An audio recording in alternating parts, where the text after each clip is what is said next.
This meeting being recorded. So good evening, everyone. I'm Rashida Hilliard. I'm the chair of the Housing Committee. And I just want to welcome everyone who's here.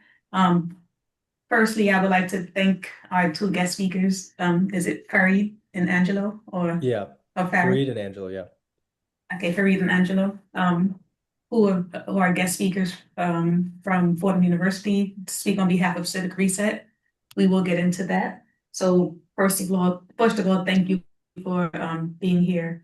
I was just happy that you were. I'm just going to, but actually, is if you're on, if you're not speaking, can I ask that you mute only because there's a lot of um, like feedback, or I might have to mute. Okay. So, which goes into our next thing. So, when we are online, generally is the case, we are online and also in person. So, if we try to loosely follow Robert's Rules of Order, in that if a topic is introduced, then we try to give everyone an opportunity to speak at least once. We also try to follow the protocol of having you raise your hand. Most of you are on Zoom, so you can follow the whatever it says at the bottom. I guess it has like a raise hand signal for most people. So if you would like to speak, raise your hand. Generally, people do get to speak more than once, but if someone wants to say something and you've already spoken several times, I will ask that you hold off until the other people have spoken. So that's pretty much our like loosely follow Robert's Rules of Order. Um, as far as anything else is concerned, today the main focus of our discussion will be with Civic Reset. Um, I do have a little bit of background information, but of course we have the two founders, the founders, so they can also speak about the organization. Um, there are some questions after the conversation. We'll have some, Q&A, and basically we just let the conversation flow. And after Civic Reset has spoken and questions have been answered, we'll go into like the chair report, old business, new business, and meeting adjourned. And that's pretty much how we do things. So without further ado, I would like to go into Civic Reset. So once again, thank you for being here. It is Monday, April 27th, 2026. And basically, I just want to give both of you a little bit of background about why you were invited and what we do here. So as I mentioned previously, I'm Rashida Hilliard. I'm the current housing chair. I actually fell into this position, and so one of the goals that I had as the housing chair was to try to invite an array of people to speak on different topics. So in this community, we have homeowners, co-op owners, people who are renting. You just have a variety of people in this community. And so, with that being said, I thought it would behoove us to have different people speak on those different topics. So we've had people come to talk about homes and how you could um, like preserve your home. We had the co-op, an organization speak about co-ops and how co-op owners can, uh, maybe look for resources to help, with whatever they need in their co-ops. Usually co-ops are kind of like the back, like in the back of the line, but still I like people to speak to various entities. We also have housing development. So NYCHA, we had guest speakers from HPD. We've invited HUD. We're still possibly waiting for them to speak. But our next speaker, hopefully, will have someone to speak about the unhoused. So just to give you an idea, we try to speak to a bunch of different people. But one of the what caught my eye about Civic Reset is that you're college students, and a lot of our guest speakers are already established in their careers, and they're homeowners and families and what have you. Not to say that you don't have families or you can't have homes, but a lot of our guest speakers are already in their careers and what have you. So when I came across Civic Reset, I started looking up more like, oh, I would like to know more about what this is about. And so I was like, I want them to be guest speakers. And I know you're going to speak, but I'll just read a little bit of what I learned about Civic Reset. So Civic Reset is a student-led nonprofit organization founded in 2025 and was based in Queens, New York. Civic Reset advocates for comprehensive zoning reform to address New York City's unprecedented housing crisis through evidence-based policy solutions and community-driven advocacy. The mission is to create more equitable, affordable housing opportunities by promoting higher density mixed-use developments that serve all New Yorkers. And affordable housing has also been a big topic here. So I don't want to go too much down the road because I would like to turn it over to you. But once again, thank you for being here. And now I'm not sure who's going to speak first, but you can, you know, decide how you want to do it. And I'm going to turn it over to you. So once again, thank you for being here. Yeah, well, thank you very much for having us. We're very excited to be here. I'll give a brief introduction. I'm Fareed. I started Civic Reset, and really quickly, I brought on Angelo, and we ended up growing the organization to now we're at 8 different campuses in different colleges, and we're both sophomores at Fordham University. And I'll let Angelo go into the details of how we began and what our goals are. Yeah, thanks. And like Fareed said, we're both really excited to be here. So one of the main ways that we got started was I had met Fareed in freshman year, and he was new to New York City, and I've grown up in Queens. I've been here my entire life, and we were looking for apartments, off campus housing. And we realized just how broken the rental system really is. I mean, we were talking with renters and landlords, trying to find places to stay. And because we were unable to find anything affordable without, taking on extra roommates or having to go really, really far out from anywhere close to the city center, we decided that it would be a great idea to help educate people as to why that was the case. And both of us were really new to the topic. I can't say either of us knew much at the beginning. But getting into it, we learned just how poorly set up the New York City housing system was, and of course, the housing system in the entire country, right? There's a lot of exploitation, there's a lot of poor management, and we had started Civic Reset to air that all and to educate younger people, especially people in college, as to how to combat that and make a difference in their own communities. So, like Fareed said, we're at 8 campuses, and we have a team of interns. Each of them is a campus head. And what they do is they write articles about their specific areas. So we have one who's in Boston who recently wrote about how office to residential conversions are helping the rental market in Boston. I've talked about parking minimums in New York, and I know Fareed's touched on the city of Yes, which has been a major impact in New York City, especially in Long Island City and Queens. So we've had a pretty broad range of interns and of policy topics that we've talked about, and we're just happy to always make a difference in the community by educating as many people as possible. Thank you. And just to add, I think the difference between what might separate us from some of the other organizations is we're fully student led. Every intern we have, everyone working on it is currently either undergraduate or graduate student, and we even have we actually recently took on a few high school interns, ranging at different public schools throughout New York City. So I think that we noticed that there was organizations that were trying to push for affordable housing, but there weren't really as many young people involved. And we wanted to change that because the way we saw it was that housing is going to it's going to keep affecting future generations more and more. And the effects can be devastating if something isn't done and landlords continue to price gouge and it's difficult to find apartments. So we want young people to understand that this is going to directly impact us, and we should do everything in our power to change it and redesign the system. Thank you both for thank you for that. I think that pretty much answers the first question of why you decided to form Civic Reset. Um, um, it's I think that's nice that you were able to. So you met like a year ago. I'm going to say if your sophomores a little over a year ago, Yeah, just and about. and just from that, I'll just say chance meeting. I'll just use the term chance meeting.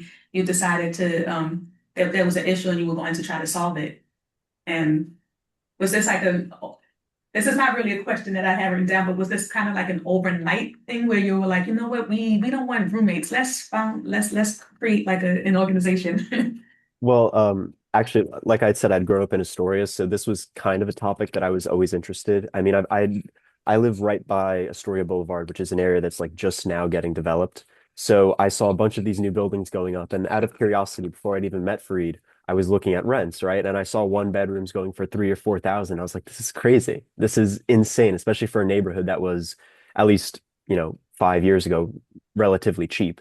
So when we had first met, we knew that we wanted to do something, but we weren't sure what direction to take it in. Because, like Fareed said, there are a lot of different organizations, and some of them exclusively promote policy, while others do like volunteer work and stuff like that.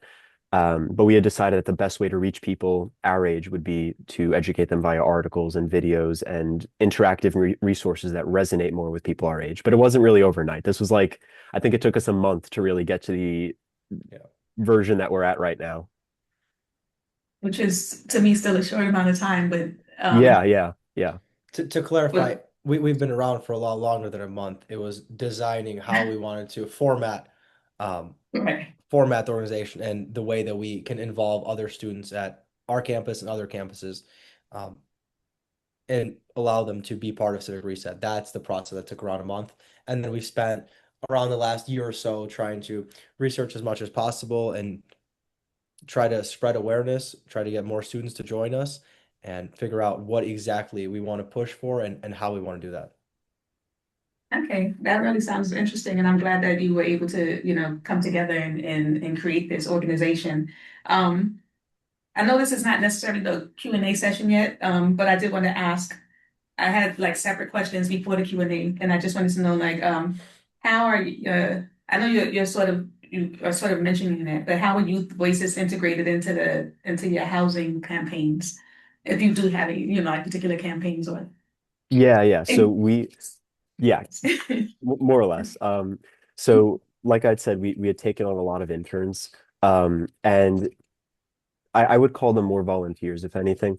So we had made postings for people in universities describing what we do, and we got a lot of inquiries, like 500 plus of people saying, "We love what you do. We want to be a part of it. I've seen this in my neighborhood. How do I join?" So I went through the process of, talking to these people and setting up a sort of campus structure where they could talk about it. And I thought that was the best way to integrate youth voices, as these are college students. And I think on our website, we actually have a map of all the colleges that we have interns from. So that's one way that we reach younger people. And obviously, they publish articles that are relative to their areas. And another way, which we started doing relatively recently in the past 6 months, is branching out on social media. So we've done like some podcast episodes, we've done TikTok and Instagram. And the goal with that isn't just to make like quick content that gets views, it's to reach a younger audience that is not really on places where you would read articles. Instead, they're on social media. So we had done a podcast episode teaching people about the economics of housing with an economics professor from Fordham University. I think he now teaches at Stony Brook. And we had also done another interview with a woman, Alicia Peterson, and she's known on Twitter and social media. She's a big personality in the urbanism space. And we figure by reaching out to people who are in the urbanism space, who are involved in the online community, will help younger people get into it as well. And we've seen very, very positive returns from that. So we've gotten a lot of DMs on our TikTok, Instagram, just people telling us that they like what they're doing and that they wish that they had found us sooner. And I feel like that's the best way that we could integrate youth voices, is just by reaching out directly to the youth and then incorporating them into the media structure. That sounds really nice. And you also, I think previously, maybe, Ferry, you mentioned something about high schoolers. Do you, or maybe Angelo, you mentioned how do Yeah, you, Yeah. yeah. Do you want to talk about that, Fareed, or I could too? Sure, yeah. So we were reaching out to organizations that we thought would be good for either our volunteers or for us to partner up with, because we had done an event with Fordham Campus Ministry and Pedro Rupe Volunteers at a project housing called Amsterdam Housing, which is by the Fordham Lincoln Center campus, where we had volunteers come and read books to children in an attempt to foster and encourage literacy. And it got us thinking, well, maybe there's other organizations that are doing things similar to what Pedro Rupe Volunteers and Fordham Campus Ministry were doing. So we started to reach out to other organizations and ask them to partner up, or at least to say like, hey, we support you guys. Maybe we could list you guys on our website as a resource for people that are interested in learning more. And one of the organizations that we stumbled upon and ended up partnering up with was the New York City Youth Journalism Coalition. and they launched a big campaign where they incorporated last year journalism programs in 30, I think it was 30 New York City high schools. So once we partnered up with them, they essentially asked us if we wanted to expand our opportunities to any of the high schoolers that they worked with because they're primarily focused on high schools as we were primarily focused on college.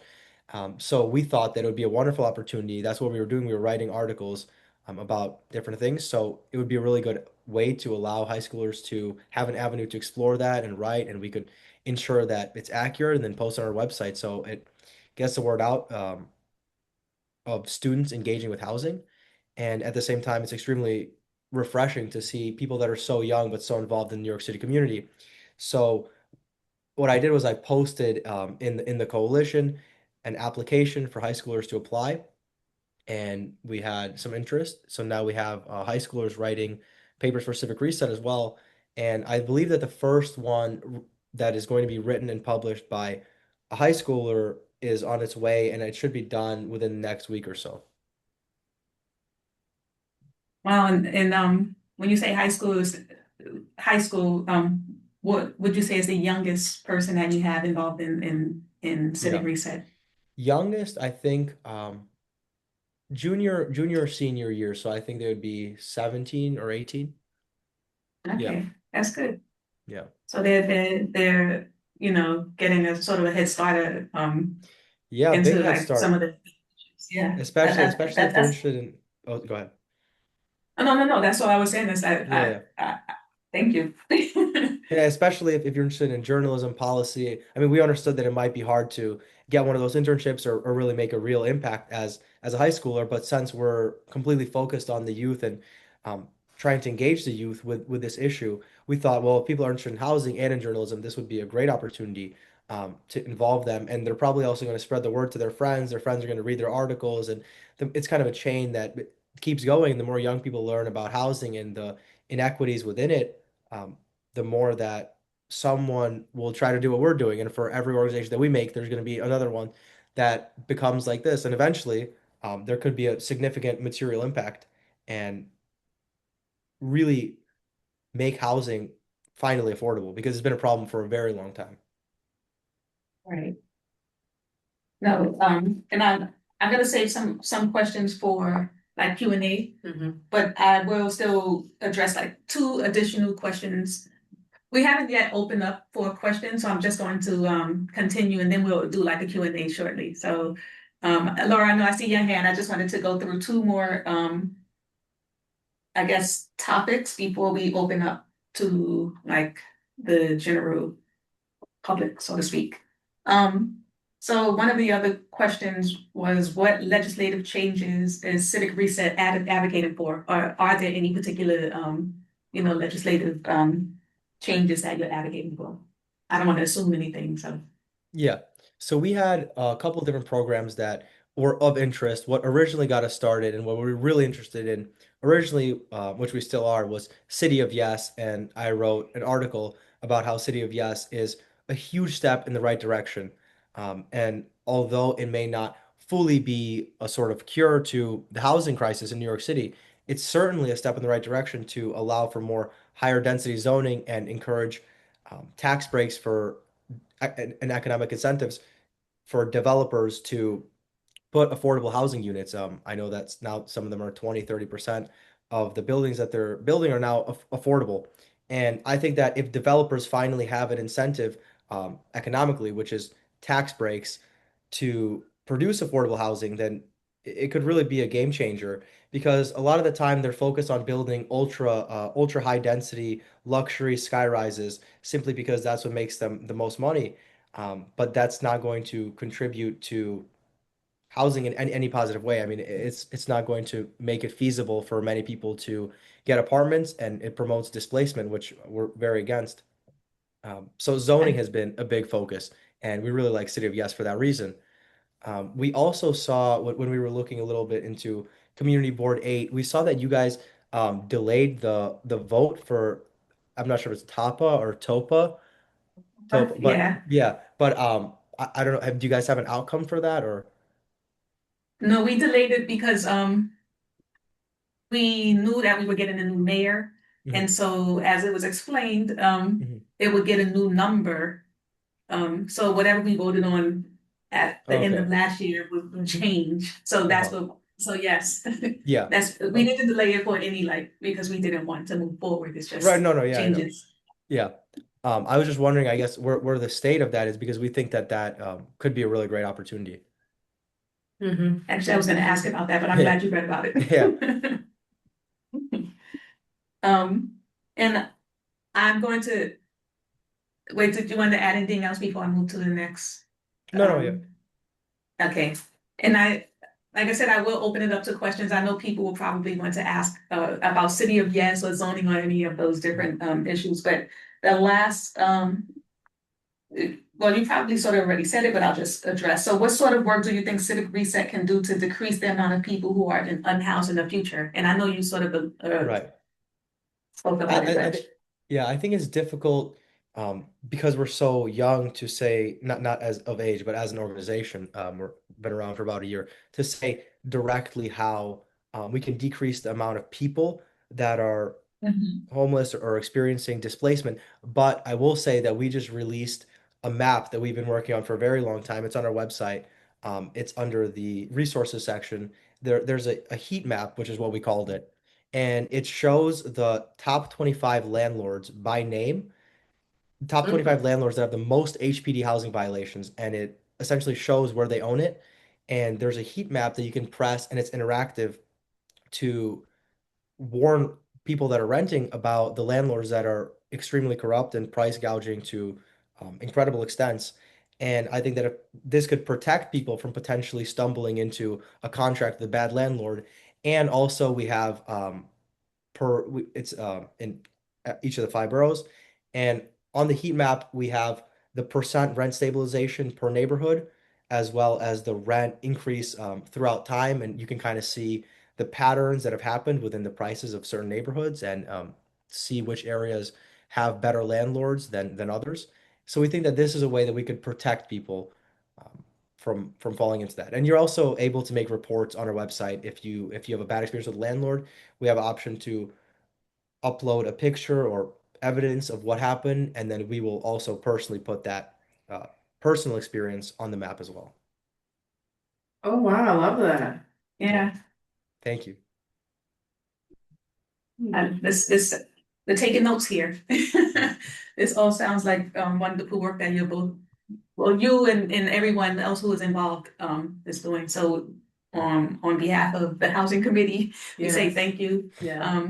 And like I said, we do try to hear from different voices. We've heard from government agencies and like I guess certain organizations, and this is our first time having two college students who um, co-founders of an organization come to speak to us. So once again, thank you. I'm going to pause quickly to do roll call. Okay. We have a small committee, but I'm just going to do roll call. So Rashida Hillier, I'm here. Jessica Sosa, I know she's not well. Ingrid De Leon, absent. Richard Perez and Brittany Reynoso here. Okay, so thank you. So I just want to pause and do that. And thank you for your patience. Now, with that being said, we can open it up to Q&A. And I know Laura, you had your hand raised. Yeah. So you're our first speaker. Oh, thank you. Thank you, Rashida. No I, problem. I think this work is extremely impressive, and really moving in a great direction. I just wanted to say that I looked at your website and your platform, and I just wanted to make some comments of things that have given me pause, and also as a longtime member of the Land Use Committee regarding City of Yes, how we have interpreted what's going on.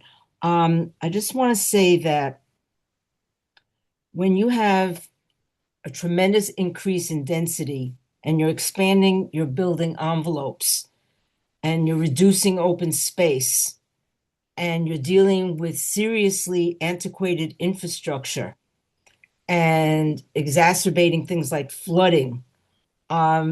These are things that we look at very carefully because of the way they impact the communities. The fact is,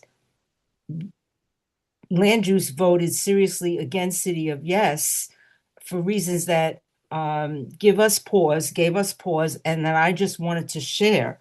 For the most part, if 80% of all the new buildings going up are luxury housing, fair market, and it's a very small number that are, I say, quote unquote, affordable, because when we look at those few units that are affordable, they're thousands of dollars for a studio.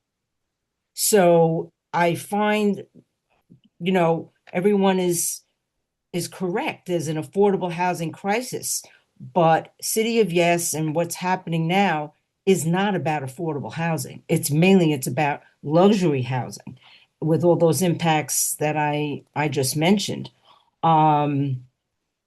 It's just important to see in context. You remove a two-family or three-family home and you put up an apartment building, you sometimes end up with the kind of problems that we're wrestling with throughout our neighborhoods, where the infrastructure is inadequate and you have raw sewage flowing in the street for weeks. We have this situation in Van Cortlandt Village where you just don't have the infrastructure. These things have got to give us pause. The fact that there are environmental review laws that look at these issues and impacts on communities, but they're being gutted by City of Yes. And so I just wanted to make those points that when you demolish and you remove all your open space and you're then having flooding issues and all this, and you're getting luxury housing. You're getting a smattering of affordable housing, and that is really not affordable. We just have to look at that realistically, and I just wanted to point that out.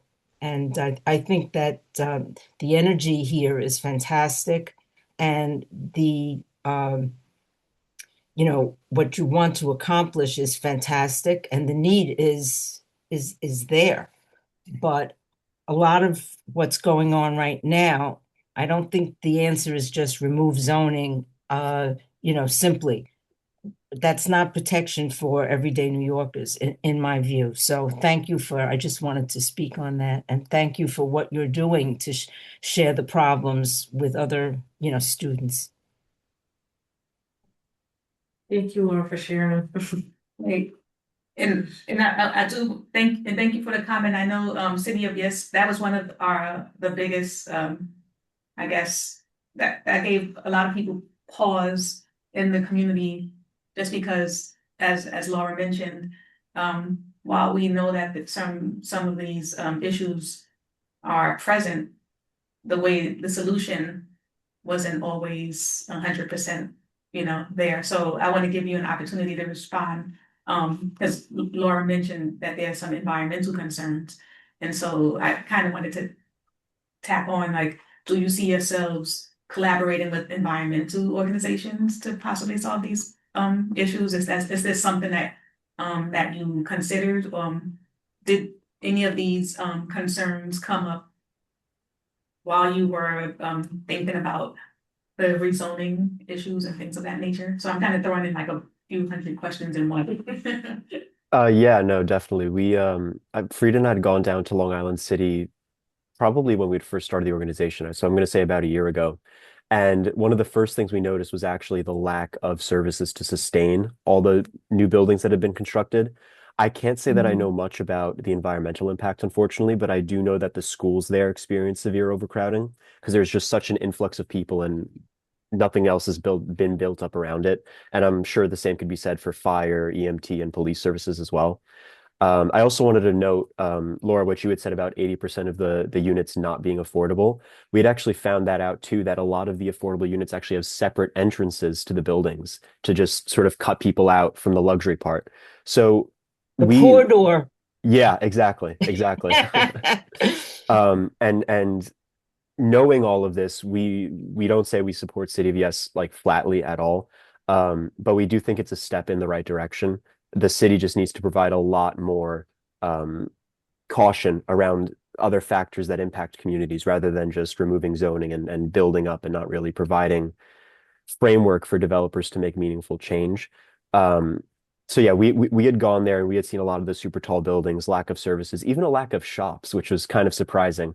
Um, but yeah, no, we totally understand everything that you're saying, and we think that the best way for us to move forward would be to partner with environmental organizations, land use organizations to get a better picture of it.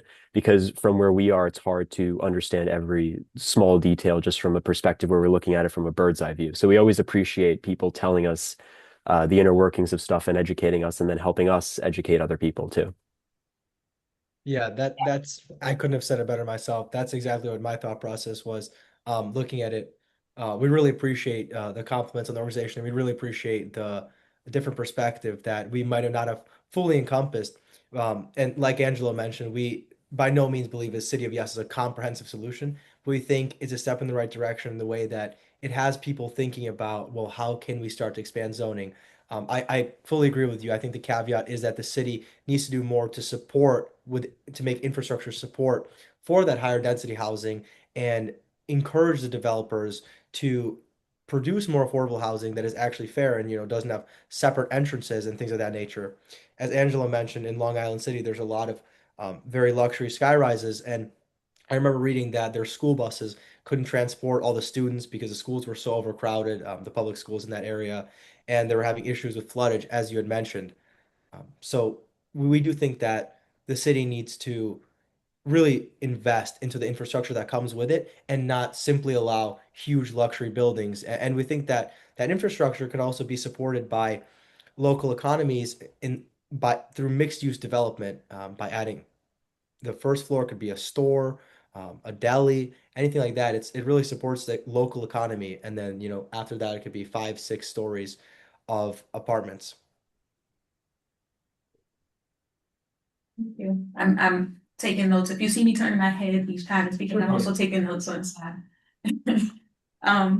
And thank you for the question, Laura, and bringing that up. I know, City of Yes, was that last year? I don't, everything's a blur now, but it was it was on our, a lot of everyone's agenda, like for a while. It was huge. We had our own City of Yes committee and land Exactly. use and yes, and at the end of the day, Community Board 8, along with almost all community boards in the city, voted it down because of all the weaknesses that we saw and the lack of planning, the taking away from community boards voices and voices of the community. So it was about 2 years ago. Yeah. It just I just seems like remember- 100 years that it went Yeah. on. Exactly. Speaking of, first of all, does anyone else have any questions before I sort of jump in? But speaking of community boards, have you been able to speak to other community boards besides this one? I know you're based in Long Island City. I know you're also in school in the Bronx, and we're one of 12. Am I correct? I think we have 12 in the Bronx. Anyone online want to confirm? 12. Okay, there you go. So we have 12 community boards in the Bronx. I know, Oh, but that's what you're asking you. exactly. I'm like, we're one of 12. Yes. And of course, there are other community boards across the city. Have you been able to speak to other community boards about what you're doing? We haven't been able to What do you- speak, but we've been able to attend a lot of them, especially in Astoria. When we were first starting the organization, that was the first thing we made sure to do. We wanted to attend as many meetings as possible just to get an idea of what people were thinking about housing and what people were thinking about rentals and development and all of that. We sort of framed away from speaking for a while because we wanted to make sure that we were able to develop an organization that could make change rather than inserting ourselves and speaking on something that we may not fully understand. And now that we've come to a better understanding, and we've grown as an organization. We're trying to get ourselves out there a bit more and reach more people. I'm glad we're the first possible. Yeah, me one too. that you Yeah. It's been a great experience so far. Yeah. Yeah, we really appreciate it. Of course, and if maybe in the future, if we could, well, I'm not saying you have to do this, but I know, we're speaking about housing now, but since other concerns have come up, like environmental and even land use. Collaboration. Yes, exactly. Perhaps we can do some sort of collaboration where you can hear from, well, you heard from housing or you're here now, but hear from environmental and maybe even land use and see how you could possibly move forward, with whatever new ideas might arise in terms Yeah. of, what you want to do with the organization. That would be So- great. Yeah. I mean, like I said, we're always open to learning more and having more educational experiences. I mean, we are students, right? So we're here to learn. But yeah, no, that would be amazing. And we're lifelong learners here. Yeah. I see Stephanie, you're next up. Yes, thank you. Good evening, everyone. I have a question. First of all, thank you guys for sharing vital information with us. I do have a request, and I don't know if you've done it and I missed it tonight on the chat. Would you please post your credentials, your web credentials Yeah, of course. for act? Thank you. Yeah, we'll type it in the chat right now. Angela, do you want me to do it or? Yeah. Can you do it? Actually, that'd be great. I don't think we have a chat. Oh, okay. Yeah. It's But Civic Okay, go ahead. I'll take a screenshot. It's okay. I don't think there's a chat. It's civicreset.org. So CIVICRESET.org. That's the website. It's gonna access. And it will usually when I do the minutes, I hyperlink organizations websites into the minutes. Perfect. So it won't be immediately because we obviously have to have the Zoom meeting also posted. But when the minutes are posted, it will have the link to Civic Reset as well. So hopefully that, Yeah. if not, Stephanie, you can look it up. But yes. So moving down, I'm just going to make sure I address everyone. Is there anyone else online who would like to ask a question? On once? Or online or in office. You can be online or in office, so Brittany. Hi you guys, my name is Brittany. So sorry for joining you guys late. So I came a little bit late into into what you guys were discussing. So I see that you guys have an organization. Is the organization based off of giving educational support and or educating your community on housing, like specifically the youth? Or are you guys offering something? Yeah, so right now what we're focused on is publishing articles and reaching people through social media. But we've also done events like I think Fareed had mentioned where we did reading in NYCHA houses with Fordham Campus Ministry and the Pedro Rupe Volunteers. So that was kind of a joint event, and we're looking to do more events like that because while articles and social media are great, we want to get our hands into the community and really help people out on a like level plane and just make as much impact as possible. Okay, perfect. And just to add on to that, are you discussing housing that's all in New York City, New York State? Is it just on one borough or a certain amount of boroughs? We're doing everything. We started off talking about New York City in general and all the 5 boroughs, and now we have students at University of Illinois. We have someone at the London School of Economics. They write about the areas that resonate with them. But in terms of our events, we want to focus on really anywhere in New York City. Okay. New York City's there. When I actually had a quick question about I think you mentioned the reading to the children at NYCHA. Mhm. in my mind, I was just picturing like picture books about housing. Is it, is it, or is it just reading in general? It was it was just reading in general. We just thought it'd be a great way Okay. to go to the community and help them out in any way possible. And I think we had some 30 odd volunteers, maybe a bit more. But we figured just reading in general helps, and it helps bring awareness to housing as a whole. But we're hoping to do more events like that in the future as well. And definitely, if anything comes up in our community, we do have our website, but feel free to reach out, Yeah, of course, of course. We Yeah. would love to. I was actually just checking it out before the meeting. I saw you guys have a Yeah. youth group as well, right? Is that correct? Yes, Brittany. yes. Speaking of youth group. Yes, I'm the vice chair of the youth committee. And we're actually looking to do more engagement work with meeting, just gathering more ideas, looking to meet the youth where they're at. So like community centers, we've already gathered that information as and working on our directory, but also looking at maybe trying to maybe meet the kids at their schools to be able to give them support there, like at the beginning of the year and the end of the year, and then having events within the community centers, joint events. So that'll be something, if you're interested, please email. Yeah, of course. I'll Of be in course, touch. yeah.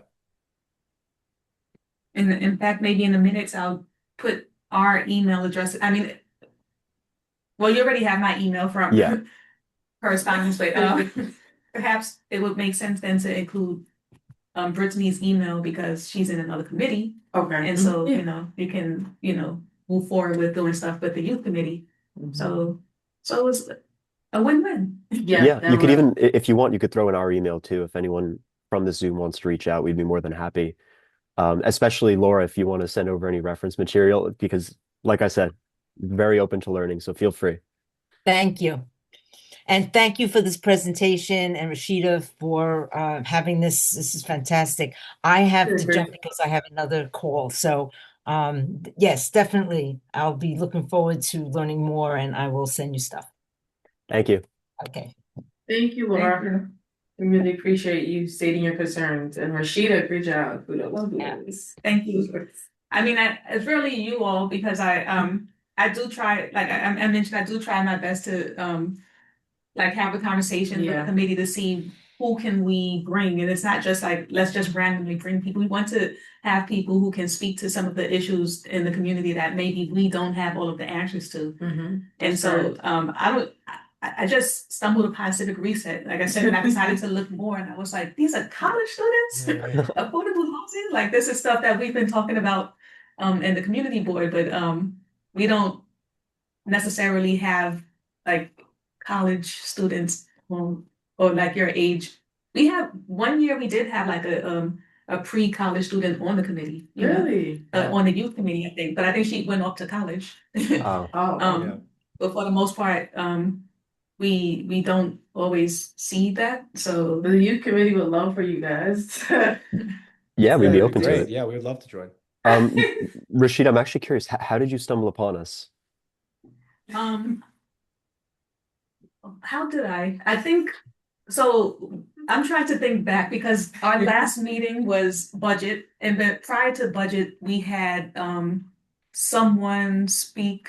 Gosh, it's because I do invite different people. I don't.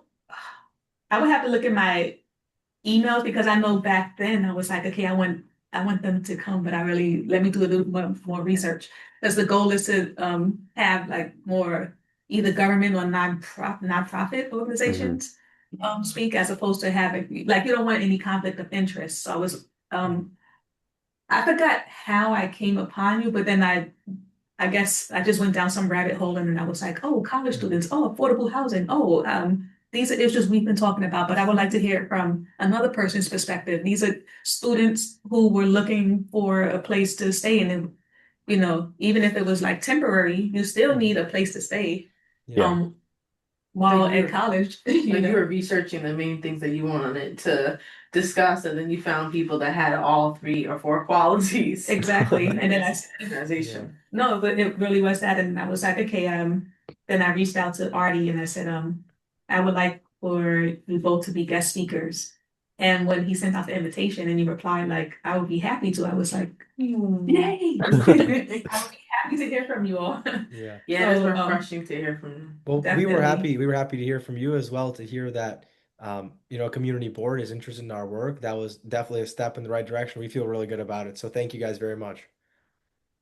And I was even saying it to one of my coworkers, like, oh, there's some college students who started this organization. So like I just like to spread the word because it's not, I mean, I guess in this day and age, I personally hear more about like TikTok or influencers online, Yeah. YouTube. Not to say you can't have that, but I usually hear more about like people on TikTok or things like Mhm. that. Maybe influencers, but not around housing. Yeah. Right. About issues that I'm not necessarily trying to address at the housing committee. And so I think that's also why I clicked, because this was clicked on Simple Reset because this was about housing, and I was like, oh, you don't really hear about, at least I don't really hear about college students talking about these issues. You might hear about like tuition at college, Yeah. or different things like that, but this, I thought I was just like, okay, I would like to hear more. And I would like for you to speak about it as opposed to me just saying, here's a website, read, it would be nice to hear from you and how to hear about how you started and the direction that you would like to go in and how we could support you, which is a question. So how, with that being said, how do you think that we as a community board can help you get the message out? I think that right now we're really trying to push this map that we built that I had mentioned earlier, to try to just Mm. protect as many renters from bad landlords. I'm actually, even me, I'm having some issues with my landlord right now, so I might have to file a complaint about my own map, because As you should. yeah, to give you an example, one of my friends was visiting me, and he was coming to my apartment, and he must have stepped in dog poop outside and then stepped into the lobby and not noticed. And my landlord sent me a video of him stepping into the lobby and like a small piece of dog poop coming off of his shoe, and he billed me $1,100 for the cleaning fee um of that, which is the most absurd thing. It's ridiculous, the price gouging on that. $1,100 to clean. I would have cleaned it for free for myself if you would have asked. But it's just really ridiculous. So I want a way to spread stories like that and warn people that this is what's happening, and eventually once we file all these complaints, bring it up somewhere, because the HPD complaints aren't like centralized on a map until we made this map. So I guess if you could spread the word about the map, that would be extremely helpful. I'd be Okay. very grateful. And I'll definitely look more into the map. I was Yeah, clicking look at the around, website. but HPD complaint, I mean, that's actually interesting that the landlord would want to charge $1,100. So that sounds illegal. That sounds Yeah. crazy. It's absurd. That's that's price gouging to the 30th power. Yeah. But if he is going to charge people, there are people who drop bags around the reservoir. No, I'm kidding. Yeah, go get them. Can we go get those? But no, I hear you. I'll definitely look into the map and try to spread the word as much as possible. Definitely from these minutes, we'll be spreading the word. Yeah. Quick question, Rashid. I have a question for you. So if we're able to make sure we go over the information, because I was unable to see the websites and stuff, so I'm gonna do a deep dive tonight. So I'll make sure I go over your information and make sure I learn as much as I can and educate myself. If you do feel they might be a great asset in support and reporting, as well as being informational regarding finding a better housing in certain areas, are we able to put them in a directory? I How think, would that go? Because it is a nonprofit and we have and that's Jew. the president on, Jew. Julie. I definitely would be fine with that.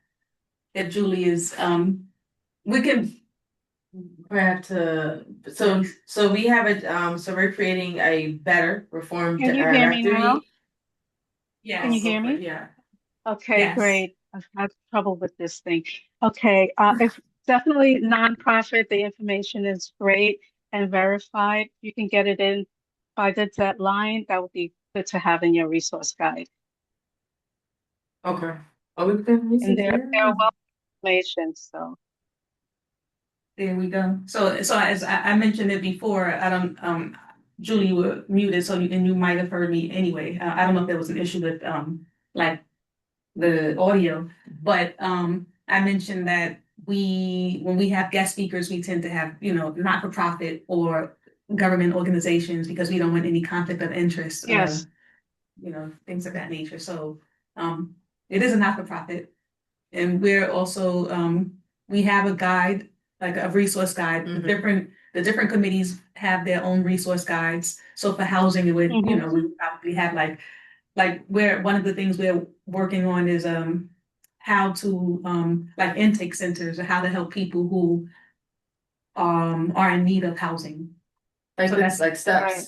Yes. So looking on how to the steps to do certain things as well as creating a directory with accessibly virtually as well as something where it kind of breaks certain steps down for you, so it's an easier way for you to have a better understanding. And I think we're looking also at the different languages of sort and for our directory as well. So it should be a nice size length Yeah. of different resources. Mm-hmm. So we can, Okay, and we're great. always looking for new resources that the community can benefit from. And this is definitely one Yes. new one I haven't heard. Yeah, I took a quick look at their website, and they had like it's great how to report the landlords, and that's different communities. That's a big push nowadays, and their heat map is quite interesting. So Yeah, definitely look into they that would be an more. addition. So there you go. We'll have you on the resource guide. We'll be working Thank on you. that.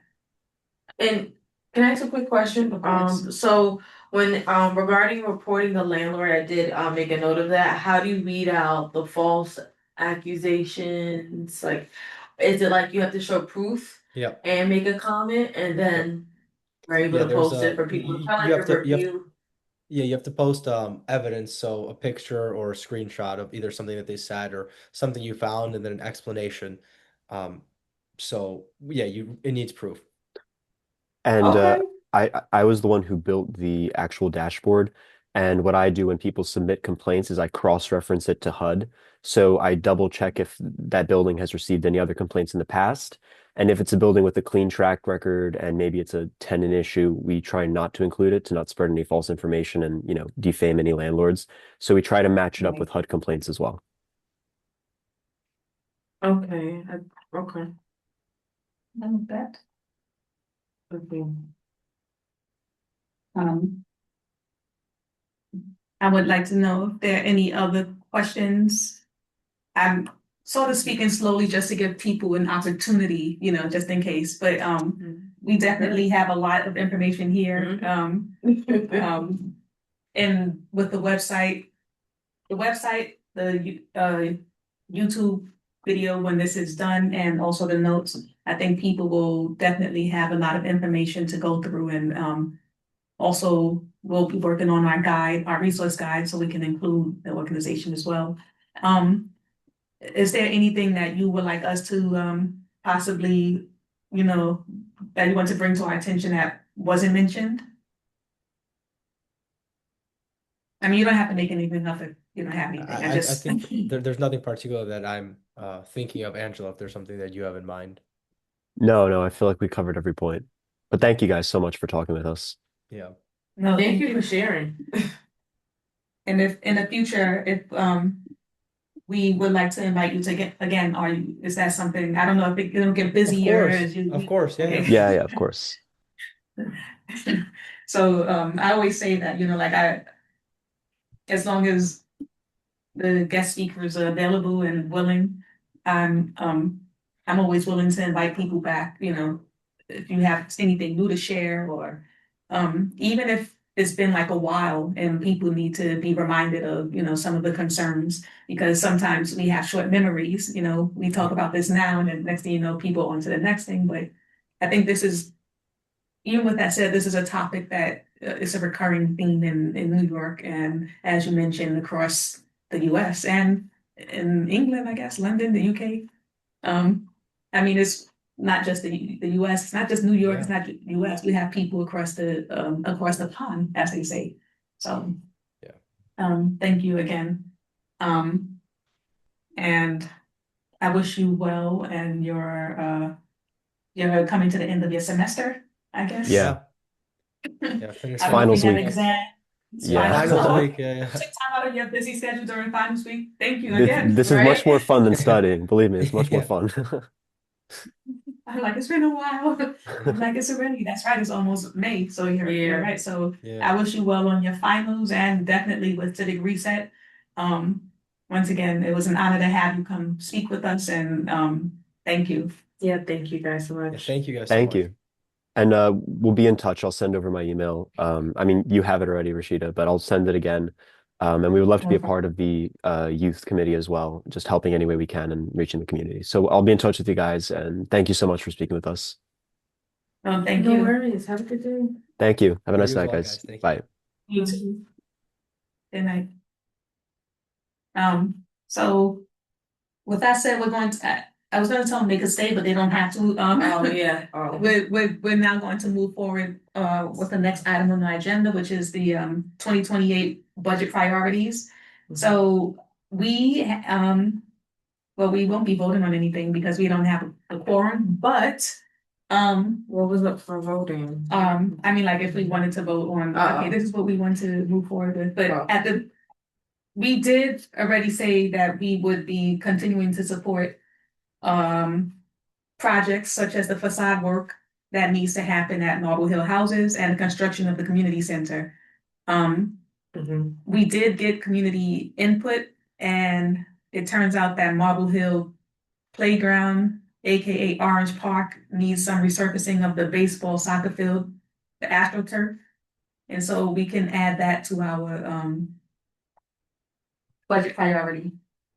I'm assuming that is a housing, because that Marble Hill, Julie, that's considered housing because it's at Marble Hill, even though it's AstroTurf, for baseball, soccer field. Oh, would that be? Or like Parks and Recreation. That might, because it's different than the community center. That'll be the park. That's Trying my to understanding. unmute. Okay. Can mean, you it hear was- me now? I'm sorry. I can. We can hear you. We received, I'm looking through the emails to see if I could find it, but we received something in regards to Marble Hill. It may be in It your was the- emails, Rashida.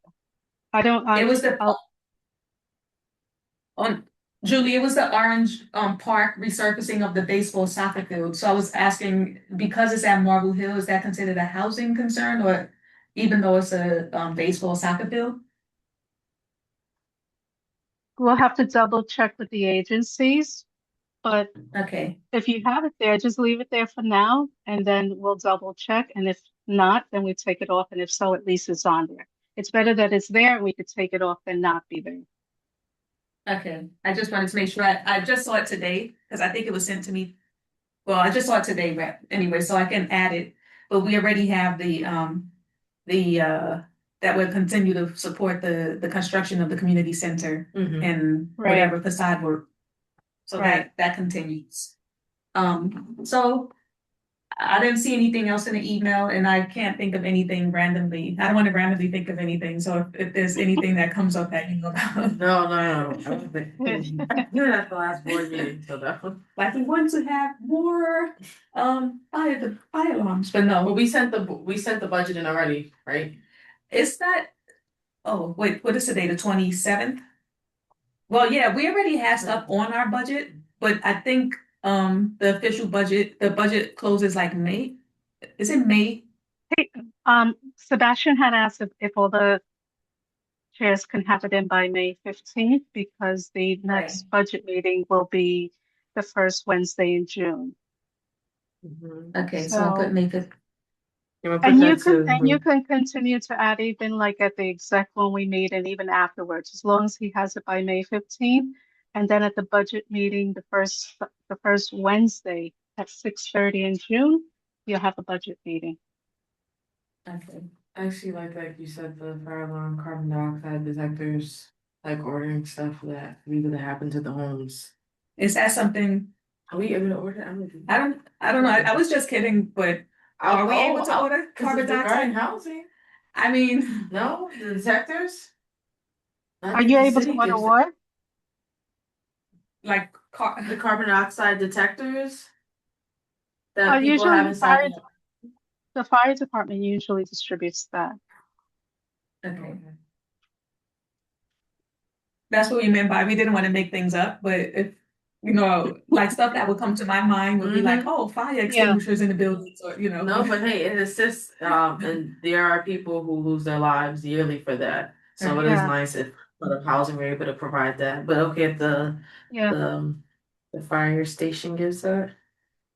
What you could do is you could ask the office to reach out to Marble Hill and see if they get a mass distribution for the apartments, because that may be something that management can advise them. So wait, who do we reach out to? The Ask the community. office to reach out to Marble Hill, and they'll Okay. contact the manager there, and the manager will be able to say if they give out a mass distribution. I'll email you as a reminder. Thank you. And I'm writing it down here just to see.